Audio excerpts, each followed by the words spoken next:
¿Qué tal? Oye, está bonito la presentación, ¿ah? Sí. Gracias. Ya Bueno, estamos en la... estamos en vivo, sí. Ya, entonces voy a comenzar a presentar. Buenas noches con todos y todas. Bienvenidos de vuelta al diálogo de estudiantes de lingüística. Estamos muy contentos y contentas de seguir contando con ustedes. Ahora tendremos la primera mesa magistral del segundo día del diálogo. Este está a cargo del lingüista docente investigador con un foco en lenguas amazónicas, Jaime Peña, y se titula La diversidad lingüístico-cultural peruana y la pandemia de COVID-19. Así que, si estás listo, Jaime, podemos empezar. Ya, ¿qué tal? Buenas noches. Ahorita justo se tenía abierto el PowerPoint y de casualidad lo he cerrado, así que denme 2 segundos para volver a abrir ya. Ya. Bueno, eh, gracias a todos por estar aquí presentes. Eh, voy a compartir la pantalla.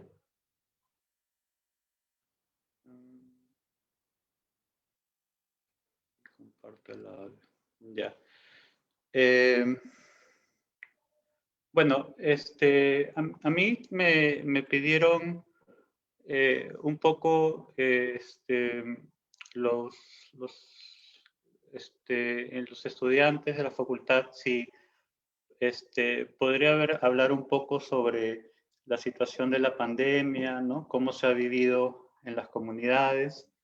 Y obviamente la idea es además hablarlo desde un punto de vista que involucre un poquito bueno, a los lingüistas, ¿no? O a la lingüística, que es lo que finalmente nosotros hacemos, ¿ya? Para mí el tema de la pandemia, en general, eh, eh, no es que me parezca bueno, o sea, obviamente es un tema muy, muy importante y dentro de un tiempo seguramente será además un tema muy, aparte de su importancia, será muy interesante ver por lo complejo y analizar, ¿no? Por lo complejo que ha sido, creo que para todos, no solamente para el Perú, sino en general para el mundo, ¿no? Pero además en un país que tiene tantas diferencias, ¿no? En todos los sentidos, ¿no? Diferencias políticas, diferencias económicas, diferencias educativas, diferencias sociales y obviamente diferencias lingüísticas, diferencias culturales, como es en nuestro país, es todavía mucho más complejo, ¿no? Eh, entonces, yo he preparado, digamos, un material eh, que creo que podría ser como que, podríamos verlo como en 2 o 3 partes, ¿no? Es una primera parte simplemente va a ser introductoria, y trata de la diversidad lingüística en general, ¿ya? Con datos que seguramente ya la mayoría de los que están presentes aquí, como me imagino que les llama la atención la lingüística o practican la lingüística, ya saben, ¿no? Pero bueno, siempre es bueno repasarlo. Y luego, sí voy a comentar algo que va a salir un poquito más de la lingüística, pero que creo que es importante, o sea, son cosas que seguramente también ya hemos escuchado a través de las noticias y de diferentes comunicaciones con personas que seguramente han vivido, han sufrido lo que ha sido la pandemia, pero lo quería poner en un contexto un poquito más amplio. En ese sentido también me voy a salir un poquito de la pandemia, ¿ya? Porque yo creo que la pandemia, además de todos los estragos que ha hecho y de las crisis además que son diversas crisis que ha ocasionado, también ha revelado lo poco que sabemos del Perú, ¿no? Y lo mucho que es algunos sectores de la población, lo muy vulnerables que son algunos sectores de la población, ¿no? Y bueno, luego ya voy a traer todo eso a colación para hablar un poquito más de cosas lingüísticas, ¿ya? Eh, entonces, bueno, de todas maneras, para mí es un poquito extraño hablar de estas cosas, debo decir, porque normalmente los que me conocen un poquito saben que yo me gusta más la parte de análisis, digamos, de lingüístico, ¿no? Sintaxis, morfología, o qué sé yo, pero eh, bueno, al mismo tiempo también como personas y como lingüistas, no podemos, creo que nadie está ajeno a las cosas que ocurren alrededor, ¿no? Y este año bueno, aparte de una pandemia y hemos tenido 3 presidentes, todavía no tenemos presidenta, pero quizás, ojalá que pronto ya tengamos. Eh, ya ha habido una serie de problemas que, bueno, nos han dejado a todos, creo que, no sé, bueno, no sé si a ustedes, pero a mí lo que me ha pasado es a veces decir, bueno, en medio de todo esto, ¿qué hago yo, haciendo lingüística, ¿no? Entonces, eso también es algo que me puse a pensar, que, bueno, ya venía pensando, pero que también me puse a pensar para ahora, así que más o menos hacia el final también, o en la tercera parte voy a tratar de hablar de eso, ¿no? Bueno, eh, ah, no sé cuánto tiempo tengo, pero si me dicen, si tengo que terminar, lo acabo, porque creo que es un poco largo el material, ¿ya? Este, bueno, lo que ven es un mapa de las lenguas que están en peligro de extinción o lenguas conocidas que se han extinguido, ¿ya? Entonces,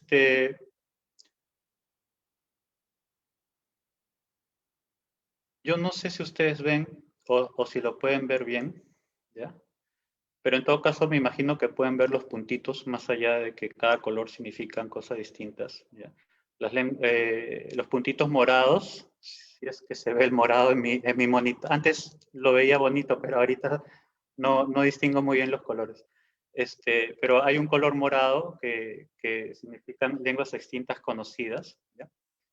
Este, eh, hay un color que es medio granate, que es el de lenguas críticamente en peligro.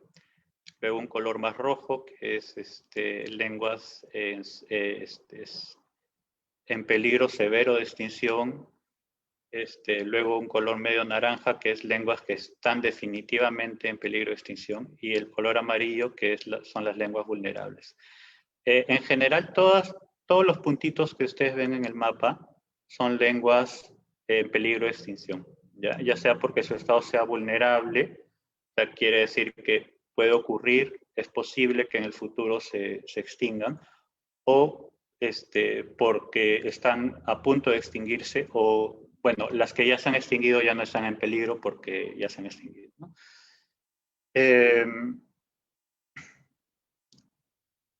No sé si bueno, hay bastantes. Yo quería preguntarles qué es lo que ven en el mapa, o sea, dónde ven los puntitos o algo así, pero quizás los podemos, bueno, les pido solamente que así que mentalmente lo vayan pensando, ¿no? Y por 30 segundos, fíjense dónde están los puntitos, eh, dónde se concentran más también, ¿no? Y ya voy a contar 30 segundos mentalmente y continúo. O 20 segundos para no hacerlo muy largo.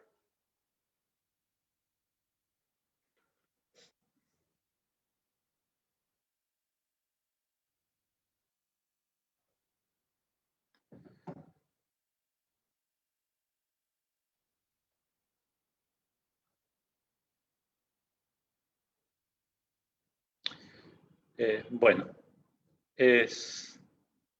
no sé si, bueno, quizás si tienen alguna idea, no sé si se puede usar el chat o no, pero si se puede usar, los pueden ir pegando y a ver, yo voy leyendo. Pero en todo caso, si ustedes se dan cuenta de la distribución de las lenguas que están en peligro de extinción o que se han extinguido, hay grandes concentraciones en los trópicos, ¿no es cierto? O sea, si ustedes hacen como ven el centro, digamos, hacia el centro del mapa, los puntitos comienzan a estar cada vez más juntos, ¿no es cierto? Más o menos desde Centroamérica hasta lo que es en las Américas, ¿no? Desde Centroamérica hasta lo que es bueno, Bolivia, Argentina, ¿no? Norte de Argentina. Luego en África, ¿no? Está en el centro, donde está la selva africana, ¿no? Y al sur, ¿no es cierto? Donde en Sudáfrica, digamos, en la parte de Sudáfrica, y al norte de África, ¿no? En África, lo que pasa es que entre el medio del África y el norte está el Sahara, ¿no? Que es donde hay gente que emigra mucho, pues son nómadas, porque vivir en el desierto obviamente es complicado, ¿no? Luego, hay algunos puntos de lenguas que ya no se hablan en Europa, ¿okay? Que se han extinguido ya hace, bueno, no todas hace mucho tiempo, pero la mayoría hace mucho tiempo. Y también en la parte del sudeste asiático y en la India, ¿no? Y luego más abajo en lo que es Australia y las islas del Pacífico, ¿no? Contando Papua Nueva Guinea. En Estados Unidos, como ven, hay hacia los límites, hacia los bordes, ¿no? Es donde más lenguas se han extinguido. Hay muchas lenguas en peligro de extinción en Estados Unidos, pero las que más se han extinguido están, como ven, hacia los límites, tanto occidental como oriental de Estados Unidos, como al norte y al sur, ¿no? O sea, al borde con México y con Canadá. Entonces, este es un mapa que si no conociéramos un poco de historia, perdón, al revés, conociendo un poco de historia, este es un mapa que coincide con el colonialismo, ¿no es cierto? Fíjense, España, hay algunos puntitos en el norte y un puntito en el sur que no estoy muy seguro, pero me imagino que se refiere al mozárabe, me imagino, no estoy muy seguro, ¿ya? Que fue una lengua que se habló hace un buen tiempo, ¿no? Y lo demás está en blanco, y Portugal también, ¿no es cierto? Y en cambio, las colonias de Portugal y España, que van desde Estados Unidos hasta, bueno, hasta la punta de Sudamérica, como ven, tienen la más alta concentración de lenguas en peligro de extinción o de lenguas extintas, junto con las colonias inglesas, que, como ustedes saben, los ingleses estuvieron en el sudeste asiático y en la península de la India, ¿no? En la península índica, que es también otro lugar donde ustedes pueden ver que hay un montón de concentración de lenguas en peligro de extinción, ¿no? Igual en África, que ha sido colonizado una y otra vez por diferentes potencias, la mayoría de ellas europeas. Entonces, bueno, en Australia también estuvieron los ingleses, ¿no? Inclusive hasta hoy es parte del Reino Unido, ¿no? Bueno, no del Reino Unido, pero ¿cómo se dice? Commonwealth, de las colonias que pertenecían al Reino Unido antes. Entonces, cuando uno ve este mapa y digamos, tiene presente un poquito la historia del mundo, ¿sí? no es posible disociar voy a inventar un término, ¿ya? El empeligramiento de las lenguas de las cuestiones políticas, sociales, económicas, que se han repetido a lo largo de la historia, ¿no? Y digamos que parte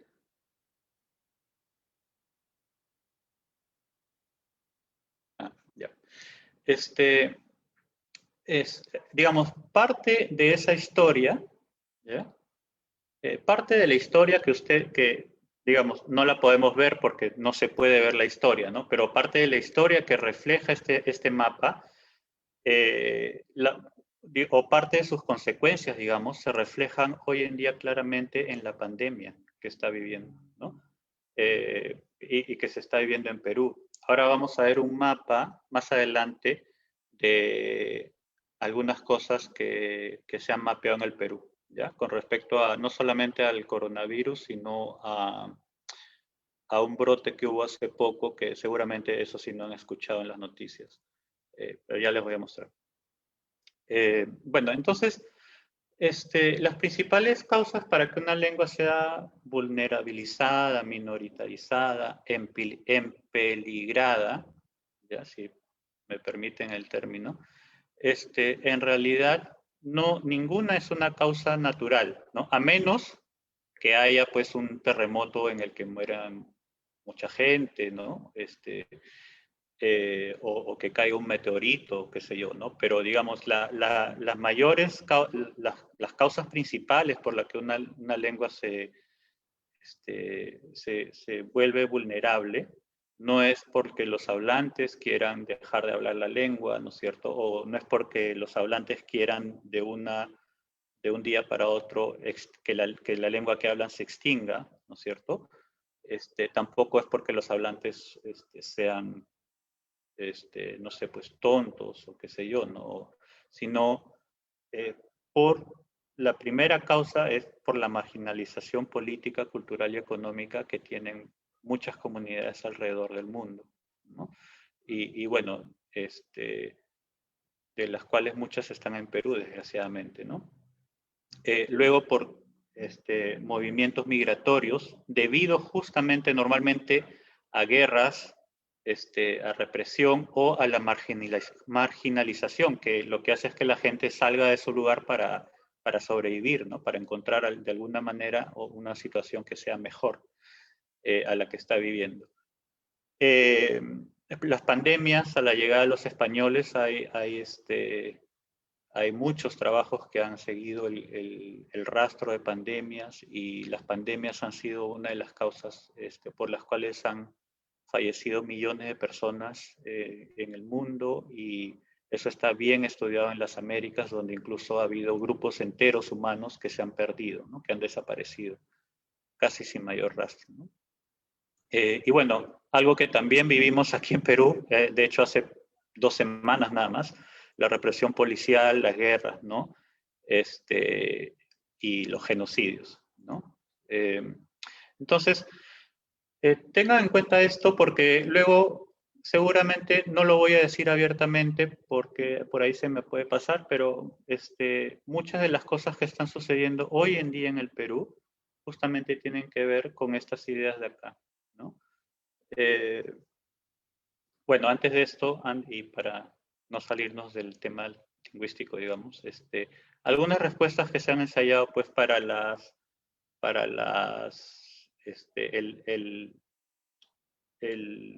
el fenómeno de las lenguas en peligro de extinción, ¿no? Que están a punto de extinguirse, es la documentación lingüística, ¿no es cierto? O sea, documentar una lengua, hacer promoción de tipo lingüístico-cultural y trabajar mucho en la revitalización de lenguas. En Perú eso no tanto, pero ha habido algunos esfuerzos de calidad para eso, pero en otros lugares, en algunas ocasiones se ha podido revertir el proceso de extinción de una lengua, ¿no? O incluso se ha podido revivir una lengua, ¿ya? Bueno, sobre esto voy a regresar un poquito después. Primero me voy a quedar con esto, con lo que les estoy mostrando ahorita en la pantalla, ya que es la marginalización y ese tipo de cosas. Primero lo más feo.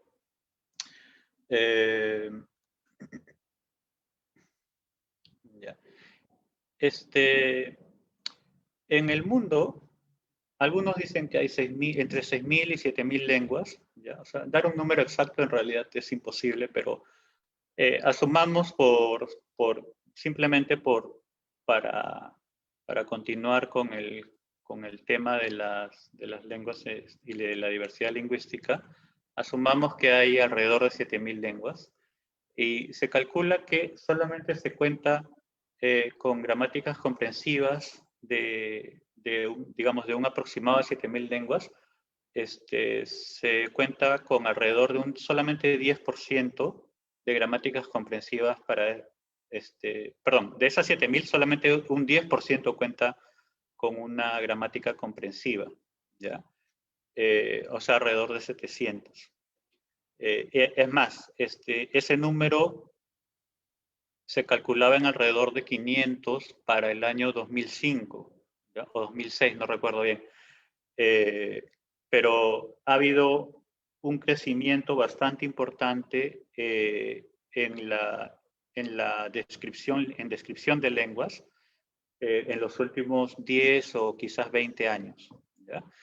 Y mucho de ese crecimiento justamente es de descripciones de lenguas de las Américas, especialmente de Sudamérica, que es una región que normalmente todavía continúa apareciendo poco en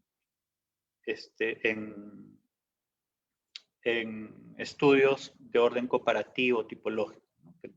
Realmente no teníamos mucha presencia en esos estudios, en parte porque no había gramáticas, ¿no? O sea, no había documentación, ¿ya? Eso ha crecido bastante de la mano con ciertos programas de documentación de lenguas,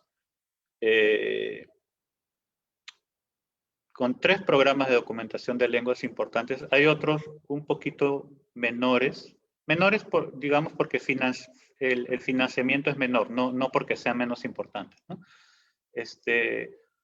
Ha habido 3 programas importantes, uno ya terminó, lamentablemente, era el de la fundación, era auspiciado por la Fundación Volkswagen en la Universidad de Berlín, en Alemania. El otro ha tenido cambios, pero continúa y es el ELDP, que está basado en la Universidad de Londres, en el SOAS. Y el otro es el de la Fundación Nacional de las Ciencias de Estados Unidos, que es un programa autónomo, digamos, ¿no? Científico, que tiene un rubro especial para documentación de lenguas, ¿ya? Y aparte hay otras, ¿no? Pero como digo, en términos de financiamiento son un poquito menores. Entonces, a la par que ha ido creciendo la descripción de lenguas, ¿ya? También han ido cambiando los modelos con los que se trabajan con estas lenguas, con las lenguas en general, ¿no? Especialmente para proyectos de descripción y de revitalización, porque normalmente los proyectos de descripción de una lengua son pues para lenguas que están, por lo menos, son para lenguas vulnerables, ¿no? O en franco proceso de extinción, ¿ya? Entonces, a pesar de este crecimiento que, como digo, ha sido, yo diría, hasta exponencial en los últimos 10 o 20 años, en términos del número de gramáticas comprensivas, ¿no? De una lengua, todavía conocemos muy poco, ¿no? Como ven, es casi el 10%, ¿no? Pensando, digamos, un poquito más positivamente, uno podría decir, bueno, quizás un 15% de las 7.000, pero eso es igual, ¿no? Es muy poquito, ¿no? Y el problema es que se espera que para el próximo siglo el 90% de las lenguas que hoy existen desaparezcan, ¿ya? Y, y bueno, esto ha traído, digamos, la actual crisis que ahorita vivimos ha producido que se vuelva a renovar el tema de la diversidad lingüística y de qué hacemos para tratar de tener mayor conocimiento de las lenguas, pero también por lo mismo del propio ser humano, ¿no? Y de las culturas y de las comunidades que hablan esas lenguas, ¿no? Así hay algo que transmite experiencia, conocimiento, cultura, son justamente las lenguas, ¿no? Entonces, ¿cuál es el panorama del Perú, no? Ahorita el Estado reconoce, creo que son 48 lenguas, ¿ya? Bueno, en realidad, quién sabe si son 48, ¿no? Eso también es un problema. Además, normalmente se cuenta, por ejemplo, el quechua, el aymara como una sola lengua, cuando en realidad creo que son varias, ¿no? Está además la lengua de señas, que sé que que también a veces solemos pensar que es una sola, pero también tengo entendido que puede haber diversas variedades, ¿no? Y, entonces, bueno, el panorama, digamos, son 48 lenguas reconocidas por el Estado, alrededor de 17 o 18 familias lingüísticas, lo cual hace del Perú uno de los países más diversos por familia lingüística en el mundo.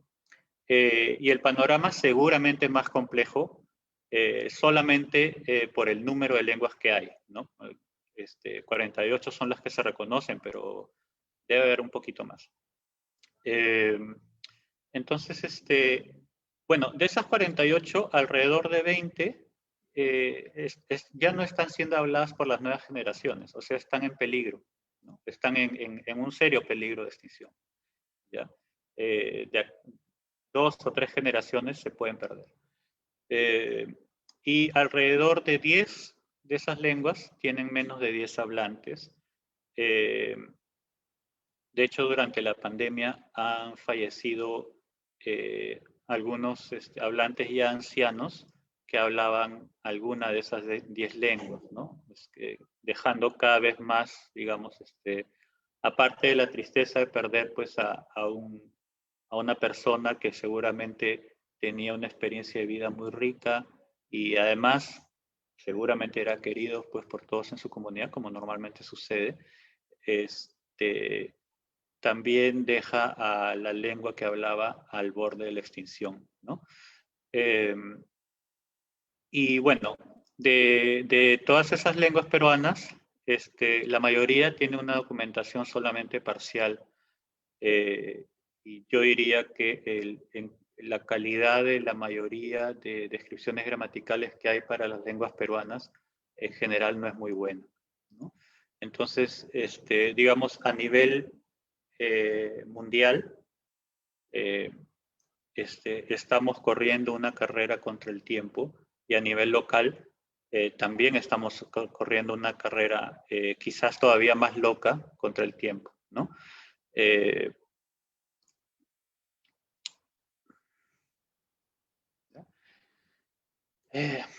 Bueno, nosotros normalmente repetimos que el Perú es un país culturalmente muy rico, ¿no? Diversamente, con una gran diversidad lingüística, que es un país intercultural, es un país plurilingüe, ¿no?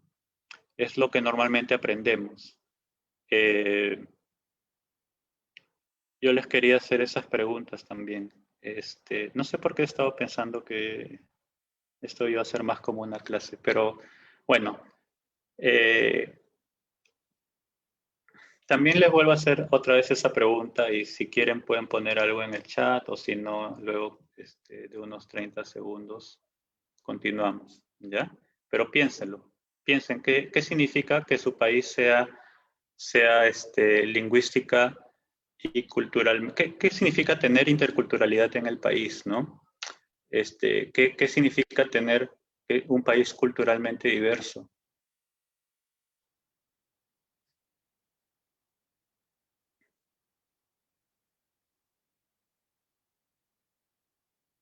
Estoy contando 20 segundos. Luego continuamos.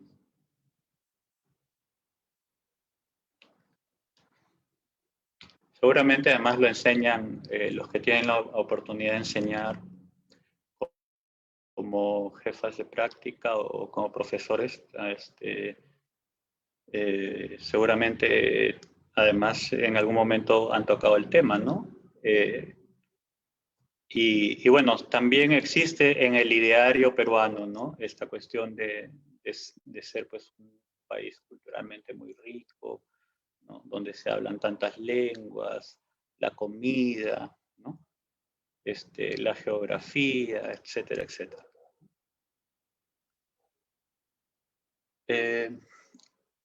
Bueno, yo creo, y acá quizás no quiero deprimir a nadie, pero yo creo que el hecho de que el Perú, sea un país lingüísticamente rico, culturalmente diverso, sobre el papel, un país que debería ser intercultural, ¿no? Donde la educación debería ser intercultural, un país plurilingüe, eh,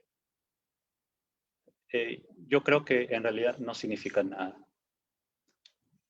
Debería significar algo, pero no significan mucho en todo caso, ¿no? Esto fue la primera recomendación que salió del Estado para las comunidades indígenas durante el COVID. ¿En qué lengua está? Está en castellano, ¿no es cierto? Bueno, no sé si fue la primera, pero fue una de las primeras. Salió en marzo, ya, cuando comenzó el problema.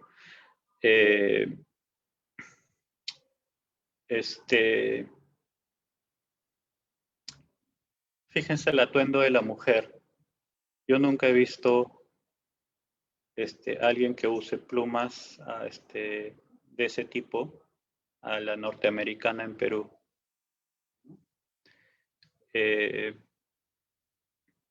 Y bueno, hay diferentes cosas, ¿no? Entonces está en castellano, ¿no? Está hecho para leer, pero no todos los niños no leen, ¿no es cierto? Los niños en las comunidades todavía recién están aprendiendo a leer.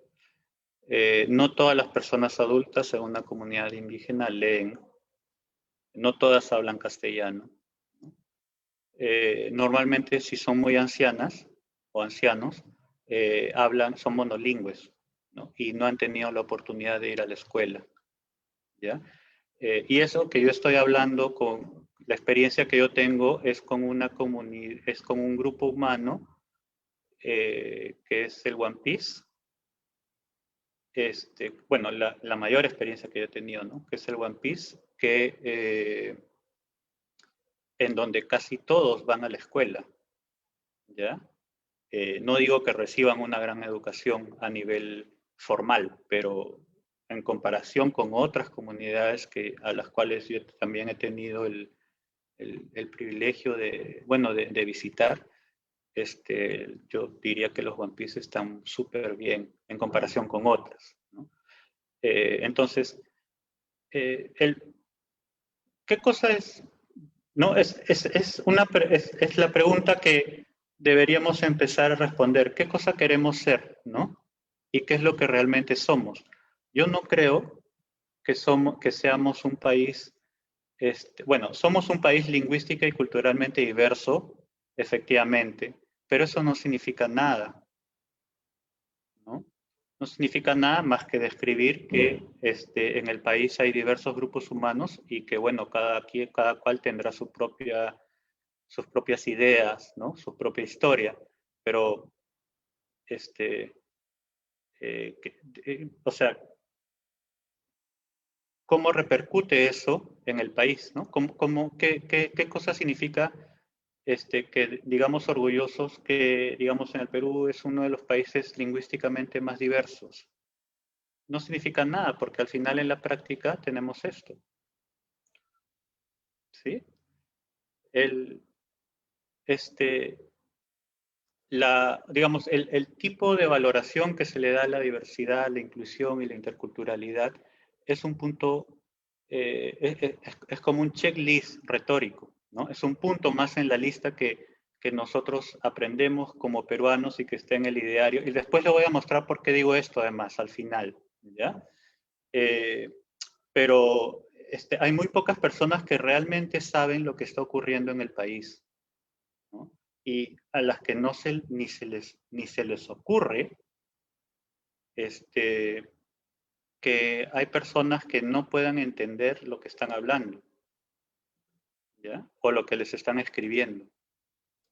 ¿Ok?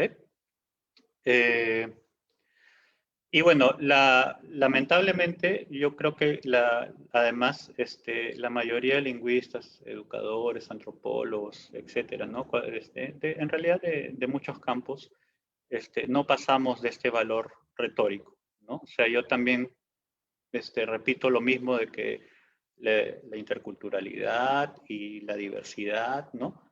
Pero luego, bueno, tenemos que regresar a esto, ¿no? Que es, al final, hay un poder simbólico que termina siempre por imponerse, y creo que eso lo estamos viviendo nosotros mismos con la situación política que estamos pasando, ¿no? Creo que hoy día ha muerto además, o han matado a alguien más que está protestando en el norte, por ejemplo, ¿no?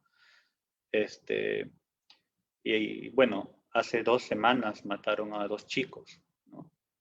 Y así vamos de punto en punto. Entonces, claro, que digamos, en todo este contexto, ¿qué cosa es yo no veo interculturalidad, ¿no? O sea, no veo comunicación, ¿no?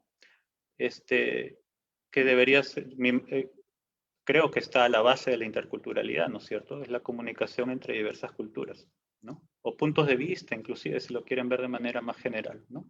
Y no hay, ¿sí? Y más bien lo que yo he visto es que en la práctica se ha revelado que o sea, la pandemia, ¿no? Y la crisis que ha generado ha revelado pues que la interculturalidad, la diversidad, ¿no? La inclusión no son tales en la práctica, ¿no? Hay interculturalidad cuando nos conviene, ¿no? Cuando es el día del idioma, y hacemos venir a niños de varias partes del Perú para que estén aquí 2 días en una feria, y bueno, y después nada, después viene el COVID y no les damos medicinas, no les damos educación, ¿no? A otros lamentablemente tienen que morir, o en realidad no tienen que morir, pero fallecen, ¿no? O no sé, ¿no? O sea, no existe eso que quisiéramos que exista, ¿no? Realmente no existimos como un país que respete la diversidad, ¿no? La diversidad existe porque debe existir, ¿no? Pero no la integramos en nosotros, ¿no? Y yo creo que el problema es que está a la base es un problema lingüístico, porque es un problema comunicativo, ¿no? Y como digo, no existe la comunicación, o hay sectores que no quieran que exista la comunicación, ¿no? Que no quieren ponerse a dialogar, ¿no? Entonces, esto ya, como ven, ya nos está tocando como lingüistas, ¿no? Entonces, en realidad la normalidad, y seguramente va a ser lo que están llamando la nueva normalidad, que yo todavía no termino de entender, pero el concepto, pero bueno, seguramente va a ser también en la nueva normalidad, es la no inclusión y la imposición, ya sea violenta, como la estamos viviendo ahora, o simbólica, de ciertas formas de poder sobre nuestra diversidad, ¿no? ¿Cuál es el problema de esto? El problema de esto es que los sectores que son diversos a nosotros, ¿no es cierto? Si nos vemos a nosotros como el sector más privilegiado, porque además creo que lo somos, bueno, no sé si todos, pero al menos la mayoría, eh, este, los sectores que se ven como diversos, porque recuerden que no somos interculturales, entonces no nos vemos igual, por más que lo digamos de la boca para afuera, ¿no es cierto? Los sectores que se ven como diferentes, entre comillas, son los más vulnerables, ¿no? Y son sobre los cuales se imponen estas formas de poder, ¿ya? Entonces, para que se den cuenta, ¿no? La pandemia ha revelado un montón de cosas, ¿ya?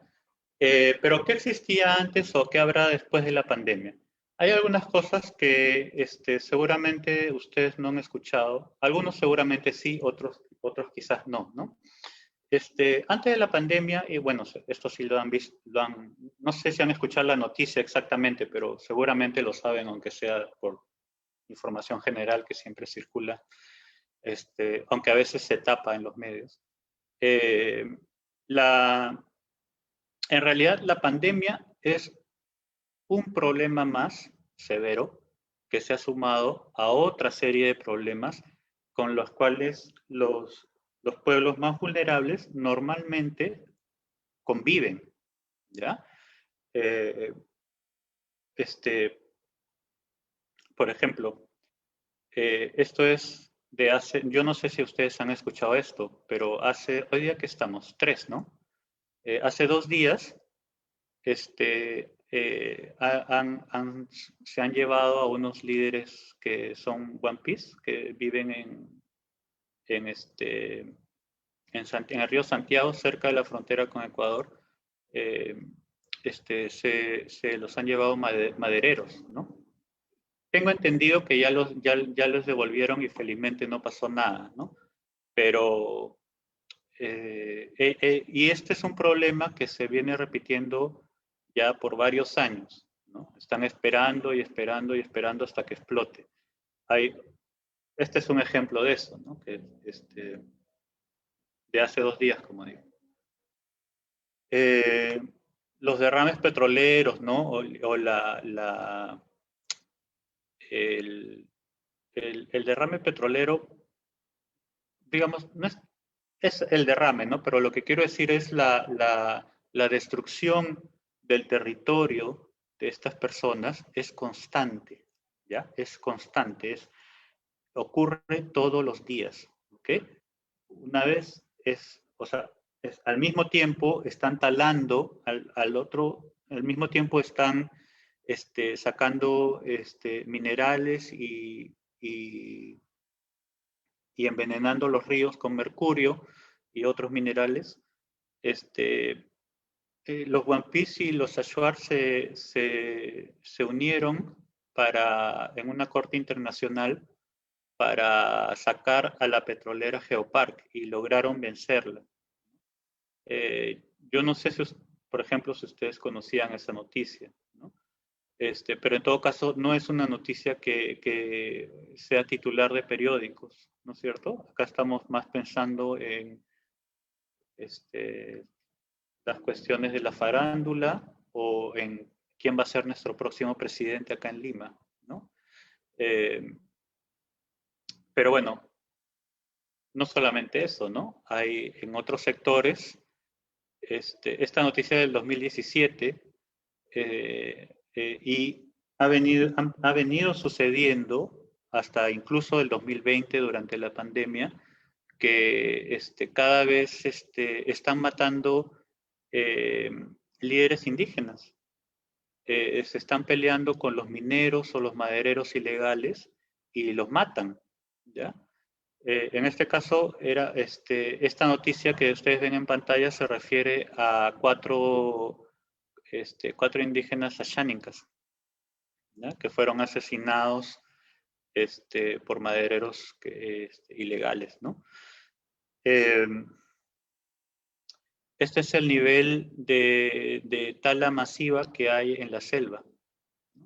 Este es cerca del río Tamchiyacu, que es una zona donde viven yaguas, y hacia el sur me parece que vive otro grupo que son los Matsés, que es un grupo Pano.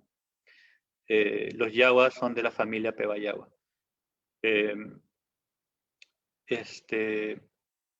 incluso hay no sé si es un parque o una reserva, pero hay un área protegida que es en el Tanchiyacu, ¿ya?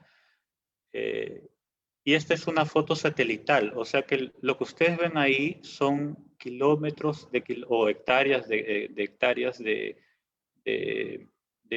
bueno, de selva que ya no es selva, como pueden ver, ¿no?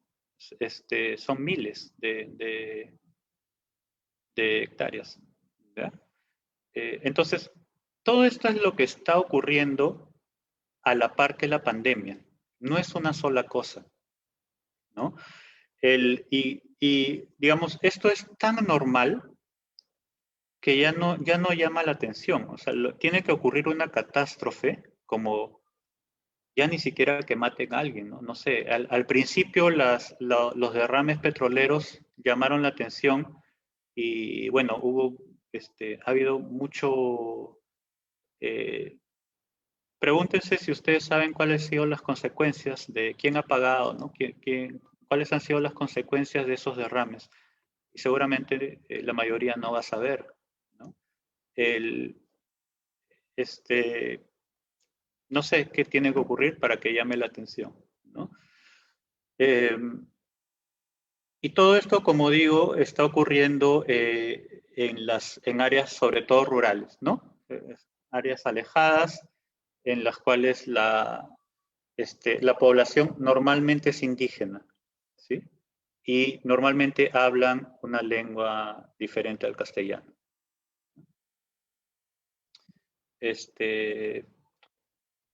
Bueno, estos otro grupos son urarinas que también han protestado contra la Plus Petrol porque no ha limpiado los derrames de manera adecuada, no quiere resarcirlos y ahí están que se pelean. Incluso hace poco los urarinas del río Corrientes también tomaron una plataforma porque o sea, están protestando, nadie les hace caso. No recuerdo bien en qué acabó eso, me parece que no pasó nada felizmente, pero bueno, es cuestión de que explote nada más, ¿no? O sea, esto viene ocurriendo por años, yo les he dado ejemplos del 2017. Esto no es de ahora, esta noticia que les estoy enseñando ahorita me parece que es 2017 o 18 también. Ya, y acá les voy a mostrar una cosita bien interesante. En el 2019, sí, en el 2019 yo trabajo con unas, bueno, yo trabajo con gente que está, digamos, estamos trabajando con la lengua urarina, ¿ya? Eh, una buena pregunta sería, a ver, se las voy a hacer, pero ya ustedes se las contestan solito, ¿ya? Yo ahorita les digo también, ¿dónde se habla el urarina? ¿En qué parte del Perú? Bueno, estando haciendo trabajo de campo, me avisaron que eh, en esta comunidad urarina me avisaron que había una epidemia, ¿ya? Y que, bueno, justo las personas con las que yo trabajo habían llegado cuando habían habido varios fallecidos y justo en la semana cuando llegaron había fallecido un niño, ¿ya? Un niño chiquito. Eh, este, y fue de tosferina. Yo no sé cuántos aquí escucharon de eso, pero no creo que todos en todo caso, ¿no? Eh, la tosferina ha estado presente especialmente en el departamento de Loreto. Eh, ha habido como brotes y luego se ha venido abajo, ¿no? O sea, es como que, así como las famosas olas, pero obviamente no de la magnitud del COVID, ¿no? Pero ha habido sus olas, ¿ya? Y el año pasado, el 2019, hubo un brote en Loreto, ¿ya? En el mapa del Perú que está a la izquierda, ustedes pueden ver, eso también lo pueden ver ahí, ¿no? donde ha habido tosferina, ¿ya? La tosferina es una enfermedad que puede ser mortal, ¿ya? Especialmente para, o sea, si uno no tiene los medicamentos o las defensas para eso, ¿no? Eh, miren el mapa, y el mapa también representa un mapa de pobreza, ¿no? Las zonas rojas son las zonas en donde está, ha dado tosferina, ¿ya? Eh, y como ven, en la Amazonía, en la Amazonía especialmente norte, es donde se concentra más, ¿no? Eh, justamente en las zonas, bueno, y en la zona del norte de la costa también, ¿no? Que en Tumbes, Piura suele dar estos brotes también. Eh, bueno, en la zona en la zona del norte, de la Amazonía norte, ustedes ven las zonas rojas. No sé si pueden ver el puntero del mouse. ¿Lo pueden ver? No sé si alguien me puede decir si lo puede ver o no. ¿Sí se puede ver? Ah, ya. Entonces, ahí donde está el mouse, ahorita, es donde viven los dos grupos indígenas peruanos. Uno es jíbaro, son los achuar, y el otro es en el río Corrientes, son los surarina, ¿ya? Los surarina viven por el Chambira y por el Corrientes. Esta es la zona del Corrientes. Bueno, donde está el mouse, ahí es más o menos Iquitos, que es una ciudad con un montón de tráfico, así que normalmente cuando hay un brote siempre llega a Iquitos, ¿ya? Pero hacia el sur es donde están grupos machés, panos, eh, y hacia la frontera con Brasil, que también lo ven como yéndose hacia Colombia, perdón, ahí están los Yagua, ¿ya? Y bueno, creo que más arribita también hay grupos tucanos y grupos záparos. Son territorios de lenguas indígenas, ¿no? Son territorios de comunidades indígenas.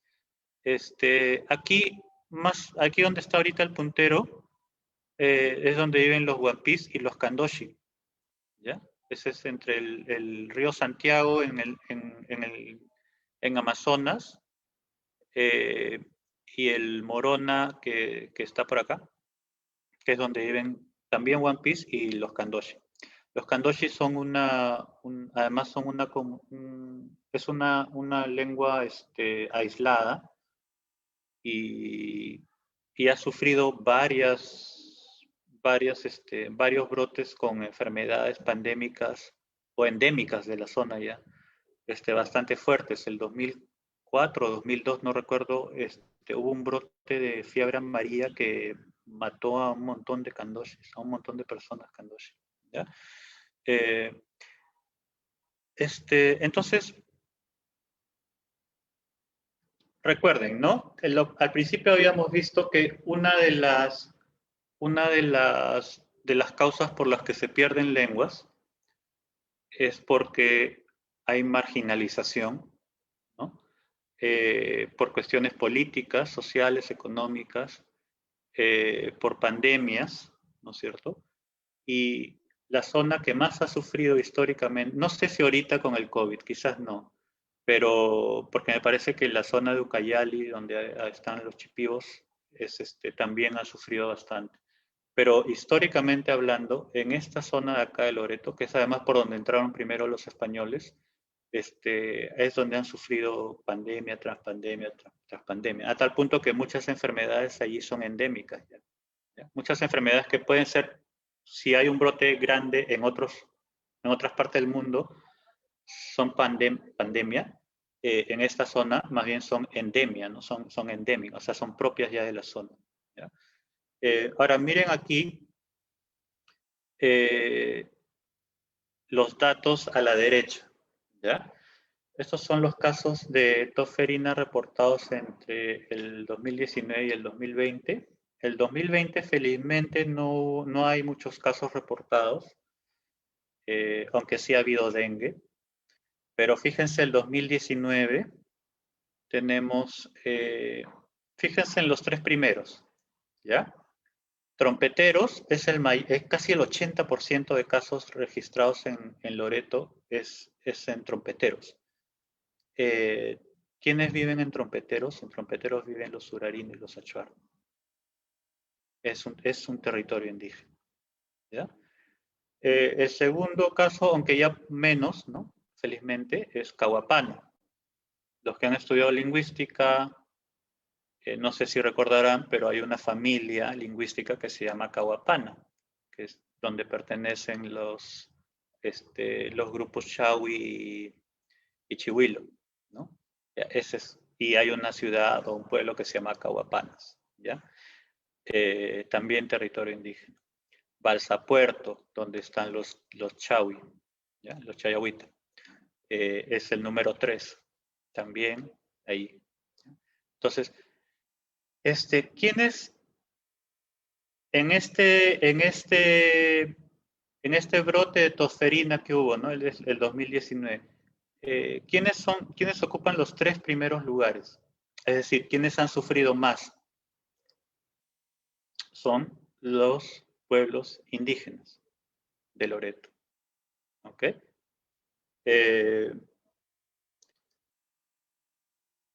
Entonces, tomen estos datos en el contexto de lo que yo les estaba hablando, ¿no? ¿Por qué se extinguen las lenguas? Que en realidad no solamente es extinción de lenguas, sino es maltrato a personas, ¿no? Finalmente, o sea, es el maltrato y la marginalización de comunidades de personas, ¿no? Eh,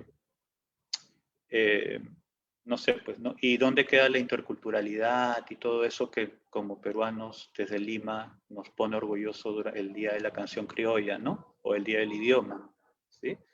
O el Día de los Pueblos Indígenas y tantas otras cosas que se inventan. O el Día de las Lenguas Originarias, creo que es, perdón. Entonces, como ven, si, digamos, antes de la pandemia, en realidad ya habían otras pandemias, ¿no?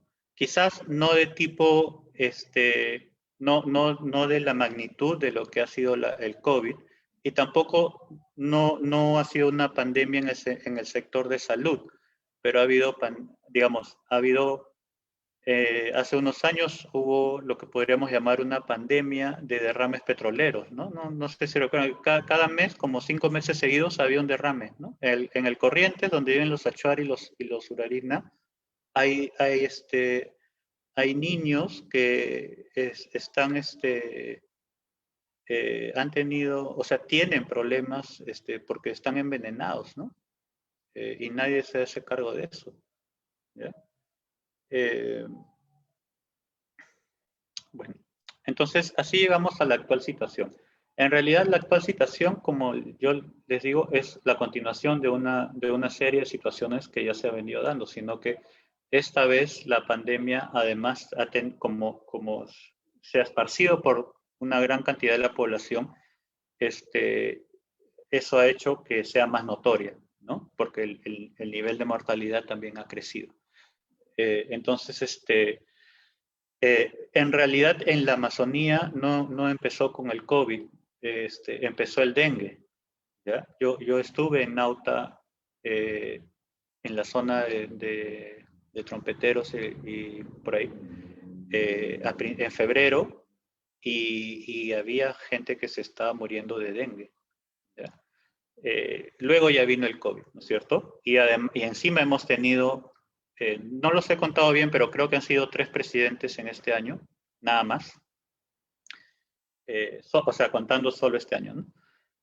Además, bueno, obviamente las regiones que más han sufrido han sido las áreas rurales, ¿no? No quiere decir que no se haya sufrido en las grandes capitales como Lima, por ejemplo, donde ha habido mucha gente que ha sufrido, pero con todo lo malo, aquí por lo menos había un hospital y se implementaron camas y la vía olímpica se convirtió en un hospital, etcétera, ¿no? En otros lugares no había, pero ni desenfriolito, ¿ya? Y bueno, la economía en realidad de todo el país ha sido golpeada, ¿no es cierto? Creo que todos hemos sufrido eso y hemos vivido además con la incertidumbre de qué es lo que va a pasar en los próximos meses, ¿no? Creo que además la universidad no ha estado ajena a eso, ¿no? Eh, pero en donde se ha sufrido más ha sido en las áreas de pobreza que coinciden justamente con las áreas más vulnerables, ¿no? Y las áreas más vulnerables es donde vive gente que habla una lengua indígena. ¿Sí? Y bueno, ya hablando de diversidad lingüística, digamos, primero, la educación de niños y jóvenes ha sido dañada, bueno, o sea, no dañada, sino, digamos, ha sufrido, ¿no? Bastante, y las consecuencias de eso no lo vamos a saber hasta dentro de unos años, ¿no? Pero especialmente han sufrido aquellos que hablan una lengua indígena, ¿no?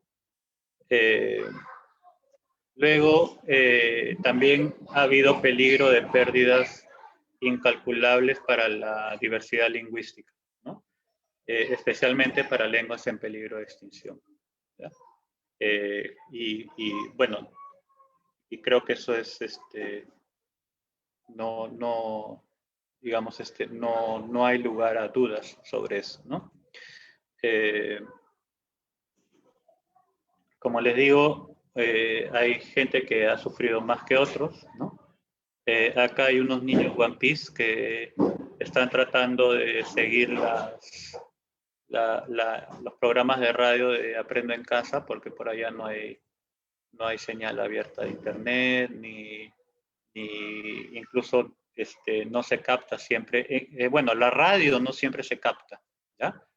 Hay una radio One Piece, que es Radio Canús, hay una radio regional que creo que es Radio Marañón, y no siempre se capta la radio peruana, la radio nacional del Perú, ni tampoco ¿cómo se llama ahora? RPP, lo que era Canal 7, ¿no? La radio y televisión peruana o la televisión peruana. Y las clases fueron suspendidas y todo eso, ¿no? Entonces, lo que ocurre en muchas comunidades indígenas es que no eh, todos los estudiantes siguen el progreso que normalmente seguimos, ¿no? O sea, hay muchas niñas o niños que empiezan a estudiar más tarde, ¿no? Que terminan el colegio después, que digamos más allá de los 18, 19 años. Hay algunos además que no lo terminan, ¿no? Entonces, y encima de eso, que es lo que normalmente viven, ¿ya? Encima de que están destruyendo por un lado el bosque, por otro lado el río, por otro lado tienen el problema de que no se les garantiza los derechos sobre su territorio. Entonces, encima de que están todas estas presiones políticas, económicas y sociales alrededor, este año además han perdido la escuela, ¿ya? Porque se ha perdido, o sea, yo sé que ha habido mucha gente que ha hecho un gran esfuerzo por tratar de hacer contenido que llegue a los niños a través de la televisión o de la radio, y que es gente muy valiosa, tanto en los ministerios como fuera de ella. Pero de nuevo, pregúntense, ¿qué cosa es un país intercultural? ¿No? ¿Qué cosa es un país plurilingüe? ¿No? Las, este, los materiales que se han hecho no han llegado, ¿no? O no han llegado a todos, ¿no? Esa es la realidad, ¿no?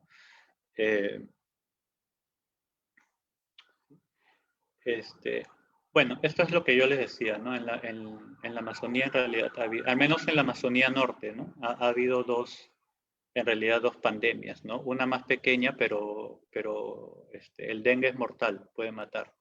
y además el dengue es producido por un mosquito que si te pica, te picó, ¿no? Entonces, ese es uno, el otro es el coronavirus, ¿no? Entonces, a pesar de que ha habido un esfuerzo invalorable de miembros de diversas entidades, ¿no? Tanto personas que trabajan para el Estado, en el Ministerio de Educación, en el Ministerio de Cultura, y en otras entidades, ¿no? Como también privadas que lingüistas, antropólogos, educadores y personas en general interesadas en ayudar y que han tratado de ayudar a, a estas poblaciones, como digo, bueno, que sería algo por agradecer en realidad, ¿no? Pero el, el, el, digamos, no sé hasta qué punto ha paliado la crisis, ¿no? O sea, porque igual no hay medicinas para el COVID todavía, igual los niños no han recibido sus clases, las personas no han podido ir a trabajar o no han podido ir a comerciar a las ciudades y han perdido sus cultivos o no tienen dinero para sobrevivir y han tenido que regresar y sobrevivir a sus chacras. Además, en muchas comunidades adoptaron como realmente no hay mucha presencia del Estado. Las postas médicas no tenían medicinas y en muchos casos ni siquiera había doctor. Entonces, lo que hicieron muchas comunidades, especialmente al principio, fue retirarse a las chacras, ¿no? En donde allí sí no llega señal, pero no llega señal de radio, ni de teléfono, ni mucho menos de televisión, mucho menos de internet, ¿no? Y bueno, pero dentro de todo yo también quisiera destacar el trabajo de intérpretes y traductores en medio de todo esto, ¿no? Que yo creo que son los menos, son de los que menos se habla, pero quizás de los que más se debería hablar, ¿no? Hoy en día las redes sociales tienen un lado positivo, pero también apuntan a tergiversar y a dar una parte, una idea de la realidad que en realidad que en verdad no existe, ¿no? Entonces, yo he visto muchas personas, amigas, con 200.000 likes en Facebook, y que digamos, felicitándolas por ser tan buenas y ayudar a los demás, cuando en realidad el trabajo seguramente lo había hecho un intérprete, un traductor o alguna persona que ha estado en el lugar tratando de, como sea, ayudar con información o hacer los trámites para traer balones de oxígeno o para juntar a los niños y por lo menos para que se reúnan un par de días a la semana para que tengan alguna lección con un profesor que iba a venir de otra comunidad, etcétera, ¿no? Y en medio de todo eso es realmente el esfuerzo de los intérpretes y de traductores que yo sé de buena fuente porque, bueno, me escribían, ¿no? A veces para ayudar o para contarme cosas, que tenían pues que hacer, digamos, les pedían traducir algo grande, ¿no? Ya sea una lección o un micro noticiero con las noticias, los llamaban a las 8 y querían para las 3 de la tarde, ¿no? Y la verdad que es la gente de la cual bueno, especialmente los jóvenes que están acá, ¿no? La mayoría son alumnos. Seguramente es la gente que ustedes no han visto en redes, ¿ya? Pero es la gente que más ha trabajado. Y esa es la gente que, que además lo hace eh, porque es su pueblo, ¿sí? Eh, es otro tipo de realidad la que ellos viven, ¿ya? Bueno, vamos a escuchar un poquito de lo que ha pasado en un par de pueblos, ¿ya? Eh, El que viene en pantalla es Demetrio Macusi, es un profesor urarina que trabaja conmigo en un proyecto que tengo con una alumna de lingüística también de la Católica que ha hecho un trabajo excelente con el urarina, que se llama Gema Silva y que en verdad me ha ayudado bastante. De hecho, ellos dos son los que más han trabajado en realidad, debería decir. Y bueno, Demetrio es un urarina del río Corrientes. El audio es un poco largo. Yo no sé si estoy bien de tiempo o si ya perdí la noción del tiempo. Pero como les digo, si necesito parar, me avisan y quizás en las preguntas puedo conversar, ¿ya? Podemos conversar y ya completo la información. Eh, ya les dije que es urarina, ¿no? Yo tenía planeado no decirles para que vean lo que se siente que les hablen y no entender absolutamente nada, pero ya bueno. Lo primero que voy a hacer es pasar la versión en urarina y luego en castellano, ¿ya? Para que escuchen una lengua indígena, pues, ¿no? No, porque ya que somos un país intercultural. Anwar Satin, Kangrate Demetrio Makusi Belane, Kanena Nichang Perdón, creo que hice algo. Anwar Satin, Kangrate Demetrio Makusi Belane, Kanena Nichang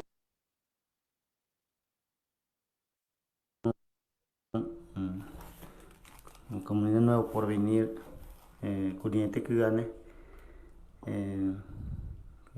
Urarina, Kani Kanna China, presidente de la Federación Kyurko Urarina Kirnia Kane Kuarane Kane Terga Kajarinaha, Sautaniko Ninan Harinaha, Nene Kane presidente Nene. Yararena kuit kiratena hedeng trigaluk nai coronavirus 19 ne COVID coronavirus 19 ne kani sain ka jeknai tha ko ainia cha dahi ka jara tai ha ko ainia ne ni ku nai te trine le nai kudien te choi sain ne nan har trine le ne te mutti ka jat ne te kana kan ka ja gurani na ni ka na te ne mai hindi nye mitingi tu nia ni kene beran di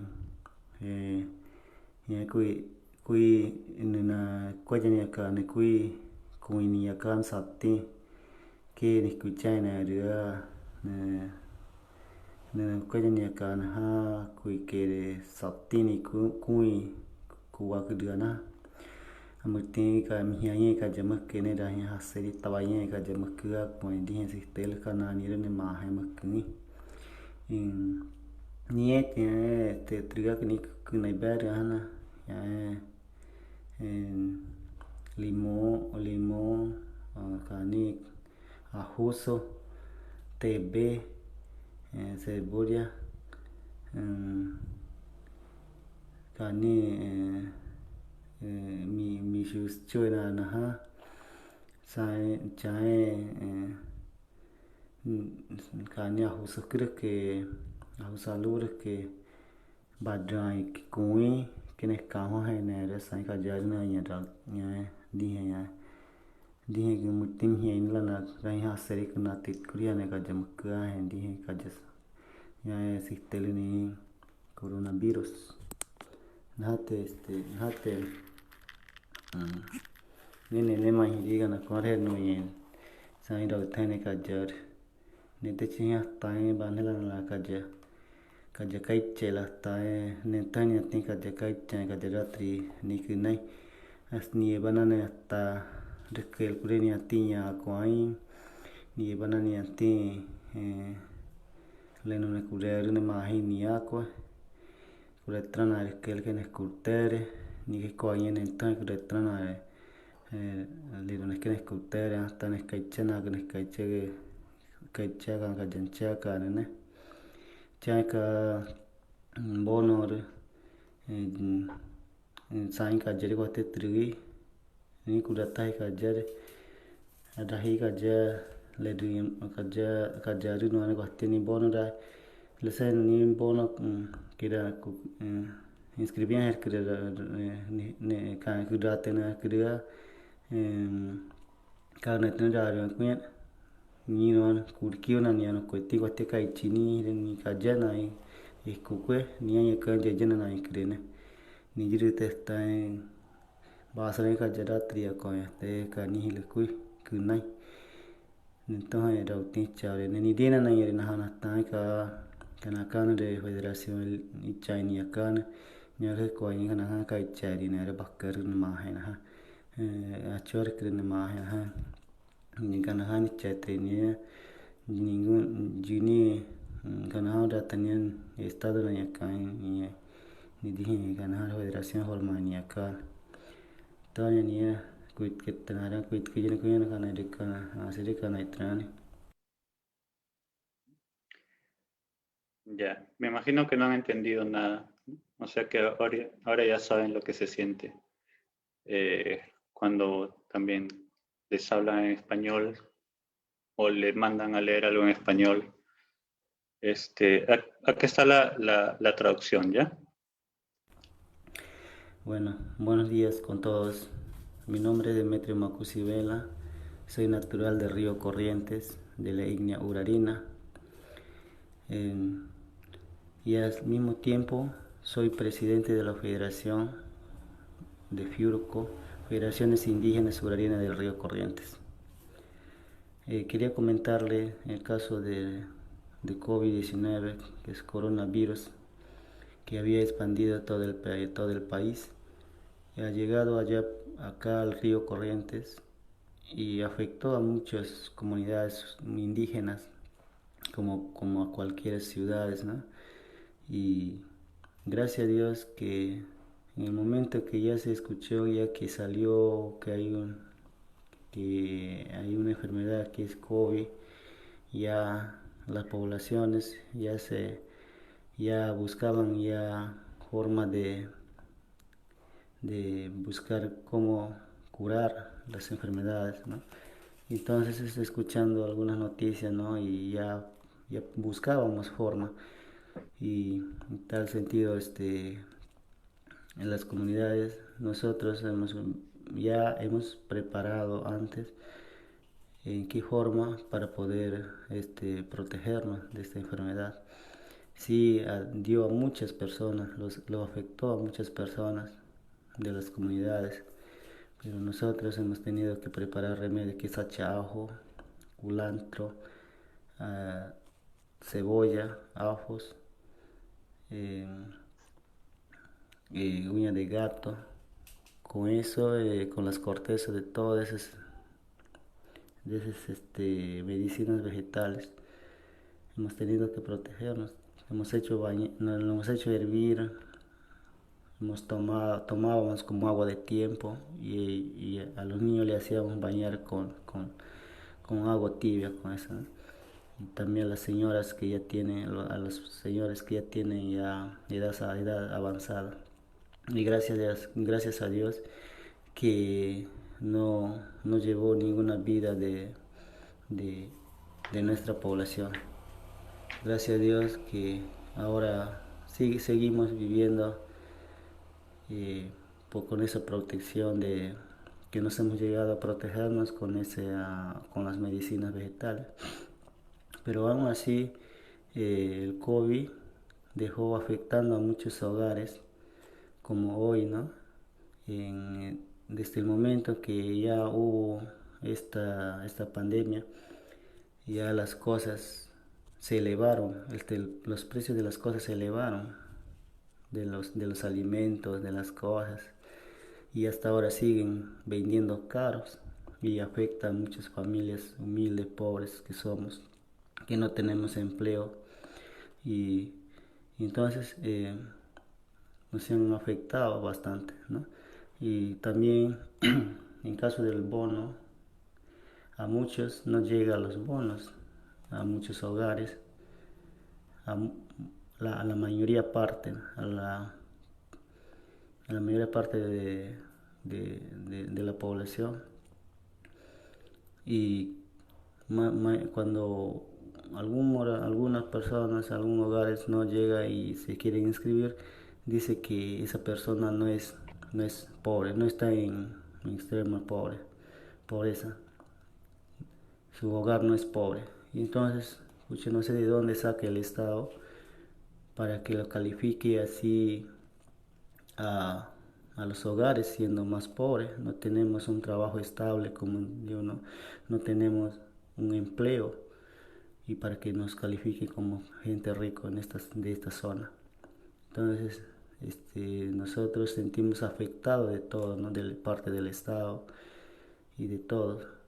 Y, y por ese motivo es que nosotros hemos creado nuestra federación y así poder buscar el bien de nuestras comunidades.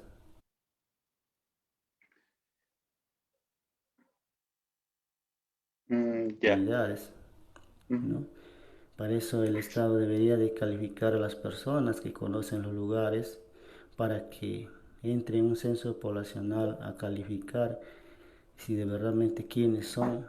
A veces contratan gentes que no son de la zona, vienen de la ciudad y ya los toma como gente rica. Como por ejemplo, por mi caso, ¿no? Cuando yo estaba trabajando por el río Marayón, por una empresa, eh, ya a mí me calificaron como gente rico, que no soy pobre. Y entonces y me han querido registrar también como de esa zona, pero yo le dije que no, que yo soy de tal zona, yo soy de pase, soy pasajero. Por lo tanto, deberían de capacitar o enviar a esas personas que conocen la zona. Eso es lo que yo les pidiera también aprovechando este momento, ¿no? Y, deberíamos de ver de estos casos que nos está pasando, que somos de las comunidades más pobres y peor que las comunidades urarinas son comunidades más olvidadas que de otras comunidades nativas. Espero que comprendan este mensaje que le hago llegar por este medio. Ya. Bueno, me voy a saltar unas cosas porque ya voy a terminar solamente con la parte lingüística, que le dejo al final, pero quizás con las preguntas podamos regresar a esto, ¿ya? Entonces, para las lenguas, digamos, ¿qué nos toca hacer, ¿no? Como lingüistas, como personas, obviamente hay que tratar de ayudar y de ver cómo desde nuestra profesión y también fuera de nuestra profesión, tratar de cómo ayudar en la manera en que podamos, ¿no? Pero la pandemia ha revelado que el sistema en el que vivimos es bastante frágil, ¿no es cierto? Y eso hace que las lenguas que estén en peligro de extinción, que son la mayoría, estén cada vez más en peligro de extinción. Entonces, hay una urgencia por hacer documentación y revitalización de lenguas, pero sobre todo hay que comenzar a cambiar un poco la forma como se trabaja, ¿no? Hay que tratar de hacer proyectos más participativos en los que los hablantes mismos puedan documentar sus propias lenguas. Lo que nos ha pasado con el COVID, por ejemplo, es que no podemos salir de casa y no podemos viajar y recolectar datos, ¿no es cierto? Entonces, una de las cosas que podemos hacer es formar documentalistas, investigadores locales y lingüistas locales, ¿no? Es decir, hay que, digamos, hay una manera de trabajar que es más extractiva, digamos, en la cual el investigador va y saca los datos, ¿no es cierto? Pero hay otras maneras que creo que o sea, hay que ir cambiando esas formas, ¿no? Y ni siquiera ya trabajar para la comunidad o conjuntamente con la comunidad, sino más bien hay que hacer que la comunidad trabaje por sí misma, ¿no? Entonces, nosotros como lingüistas hay que facilitar tecnología y sobre todo información, enseñanza, para formar documentalistas, investigadores, lingüistas. Si hacemos proyectos interdisciplinarios, quizás antropólogos, formar antropólogos locales, formar biólogos locales, ¿no? Que no tienen que ser luminarias en esas ciencias, pero por lo menos puedan hacer algún tipo de documentación y sobre todo de investigación, ¿ya? Yo les quería mostrar, voy a terminar con esto nada más. Yo solía hacer, o empecé a hacerlo solo, ¿no? Yo, digamos, he tenido varias oportunidades de tener financiamiento para proyectos y como ven, yo aparecía solo y luego me he ido dando cuenta de que más bien yo prefiero que trabajar con gente, ¿no? Entonces, poco a poco he ido enseñando a hablantes, One Piece, por ejemplo, que son las personas con las que yo más he trabajado, a que ellos ya se empiecen a grabar, ¿no? Empiecen a documentar su lengua, me ayuden. De hecho, la persona que ven ahí, bueno, esta es mi casa, ¿no? Él es Bernabé, que es un gran amigo mío, Bernabé Petzain, que es un gran amigo mío a quien extraño un montón no poder verlo por el COVID y me está esperando allá en el río Santiago donde vive. Y la chica es Dina Nanco, que justo ahora nos está ayudando en el trabajo de campo. Y los alumnos del trabajo de campo que estarán aquí no me dejarán mentir que Dina habla de sufijos, prefijos, me corrige y a mí eso me pone muy contento, ¿no? Porque Dina ya está en capacidad de elaborar sus propios materiales. De hecho, yo a partir ya de cierto tiempo siempre coloco a Dina como investigadora en cualquier proyecto que yo tenga, ¿ya? Porque ella me ayuda, es una persona súper inteligente. Y bueno, aparte, obviamente, la otra parte es tratar de integrar alumnos, ¿no? Una alumna de la facultad, que es Catherine Contreras, que está haciendo un trabajo con el Ashánica, también me está ayudando en algunos proyectos con el One Piece, ¿no? Y bueno, Dina, bueno, esa es una foto de Dina que en una reunión de Zoom en este ciclo, ¿no? Ella es profesora junto conmigo en trabajo de campo, ¿ya? Bueno, acá hay algunas visitas que quería mostrar. Pero no he puesto, bueno, me olvidé de colocar una cosita. Pero en fin, lo que quería decir es que hay que formar cuadros, ¿no? Hay que formar lingüistas, ¿no? No tienen que tener una educación formal de lingüistas, pero por lo menos hay que enseñarles cómo, se puede enseñar cómo hacer un diccionario, un léxico pequeño, cómo analizar cosas. Bueno, hay cosas que son bien complejas que necesitan mucho entrenamiento, pero hay cosas que son más simples. Por ejemplo, el otro día en el taller de trabajo, en el curso de trabajo de campo, pudimos hacer casi en 1 hora y media o en 1 hora, hablar sobre la sintaxis de composiciones morfológicas del One Piece, ¿no? Y con diversos ejemplos. Y es bien difícil hacer eso en 1 hora con un hablante que no esté entrenado, ¿no? Pero con esta persona que les digo, que es Dina, ella ya sabe muy bien cómo yo trabajo y a mí me ayuda mucho la capacidad que ella tiene de poder analizar su propia lengua, ¿no?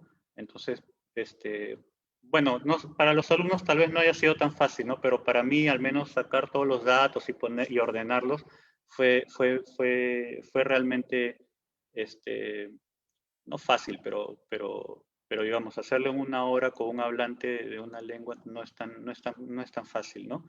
Y lo pudimos hacer para esa clase, por ejemplo, ¿no? Y Dina, que es lo que quería poner en esta pantalla y que quería mostrarles para terminar, pero no sé por qué no aparece.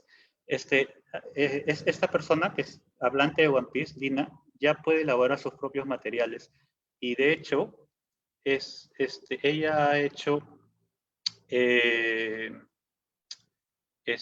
materiales ya sobre One Piece. Ha hecho un léxico, un diccionario, ha hecho unas clases que sean justo dentro de este periodo, además, así que cayó a pelo, unas clases online para profesores One Piece, ¿no? De su propia lengua, cosa que a mí me llenó de alegría, ¿no? Y bueno, pero ese es el ideal al que debemos llegar para todas las lenguas, no solamente para una, ¿no? Y además debería haber más de una persona que lo pueda hacer. Entonces, bueno, yo les quería agradecer esto. Y bueno, como les digo que hay que hacer trabajo bastante de documentación y en esa documentación también hay que cambiar la metodología. Creo, ¿no? En mi opinión, debe haber una metodología que involucre más el uso de los hablantes, ¿no? La manera como hablan los hablantes, porque además así también podemos capturar no solamente los datos de una lengua, el orden, la estructura de una lengua, sino también las experiencias, los conocimientos y las ideas de los mismos hablantes sobre su propia lengua, cosa que es muy difícil de lograr con simples felicitaciones o con el paradigma tradicional basado en un supuesto hablante oyente ideal al cual yo no le encuentro mucho sentido.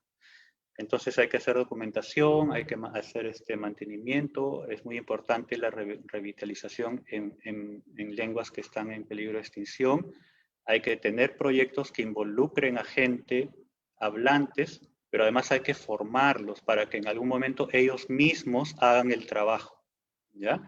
Ellos mismos hagan el trabajo sobre su lengua. Hay que formar científicos locales. A eso creo que debemos apuntar. Y gracias. Creo que ya he hablado bastante. Disculpen y gracias por su paciencia. Muchas gracias, Jaime, por la exposición. Estuvo muy, muy buena, en verdad. Muy emotivo también. La foto fue de trabajo de campo del año pasado. Me parece que ahora seguiría el sorteo, si es que no hay alguna pregunta. Claudia, ¿estás por ahí? Hola, sí. Quizá podemos ir empezando con el sorteo en tanto no hay preguntas o no nos llegan las preguntas. Las pueden mandar al chat sin problemas. Clau, ¿puedes proyectar tu pantalla para hacer el sorteo? Sí, voy a hacerlo. A ver. Ahí está. Acá explicar el sorteo están las personas que le dieron like al post de Instagram, al post de Facebook y todas las personas que están ahorita en la transmisión en Zoom. El libro que se está sorteando ahorita, ¿cuál era? No sé. Tras una lengua de papel de Carlos Garatea. Ese. Y ya, 5, 4, 3, 2, 1. Gana Sandra F. Sandrita, felicidades. No, estoy en contra. ¿Por qué? Sandra ya ha ganado mucho. No, mentira. Bueno, le escribiremos a Sandra para hacerle llegar el libro, para coordinar la entrega también. Y no sé si ha llegado alguna pregunta. Clau, ¿sabes algo? A mí me parece que no. No. Si alguien tiene alguna pregunta, también podría levantar la mano y prendemos su micro.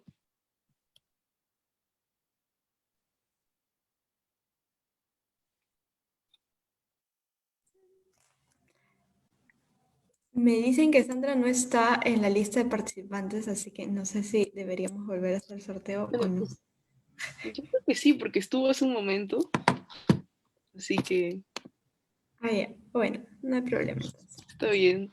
Lo que pasa es que ayer hubo un sorteo y ganó una persona que no estaba en ese momento, pero no sabíamos cómo ubicarla porque solo se había puesto como M en el nombre de Zoom. Sí, pero a Sandra sí. No, si no hay ninguna pregunta, podríamos ya acabar. Creo que ya no hay. Sí, me parece que no ha quedado todo muy claro. Bueno, muchas gracias, Jaime, por tu ponencia. Ha sido muy Gracias buena. a ustedes. Gracias a todos también por participar, por estar presentes. Y bueno, con el mismo link pueden mañana también entrar a las mesas de estudiantes a partir de las 4 p.m. y también a la mesa magistral de Virginia Zavala y Raiza Franco a las 7 p.m. Sí, eso sería todo por hoy día y esperamos verlos mañana. Muchas gracias. Muchas gracias. Gracias por la invitación. Gracias, Jaime. Hasta luego.